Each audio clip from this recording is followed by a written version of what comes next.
So last week, my cousin Jerry called me up all excited about this new plant fertilizer he got from some guy at the farmer's market. Jerry's always been the kind of guy who believes in quick fixes. Remember the time he tried to fix his car's transmission with duct tape and a prayer? Anyway, Jerry claimed this stuff was a miracle for plants, promising it could revive anything from wilting tulips to dying cacti. I thought it was a little strange since his cacti were in such bad shape they looked like they'd gone on a hunger strike. But hey, it was Jerry, and I was curious to see if this miracle product would actually work. The next day, I stopped by his place, expecting to see some spruced-up cacti. Instead, I was greeted by something that looked like a botanical scene out of a sci-fi movie. Jerry's cacti had not only revived but had grown to ridiculous proportions.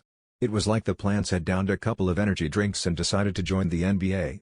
They were towering over everything, with one particularly ambitious cactus attempting to peek into the second-story window of Jerry's neighbor. We stood there, slack-jawed, as Jerry happily prattled on about how he was going to be the talk of the neighborhood with his green thumb. Word must have spread because soon enough, neighbors started showing up, forming an impromptu parade right there on the street. Kids were riding tricycles around these behemoth cacti, dogs were barking excitedly, or maybe fearfully, and old Mrs. Henderson from down the block was selling lemonade, claiming it was made from the essence of cactus. Jerry was basking in his newfound fame, while I was cringing at the thought of explaining this to the HOA.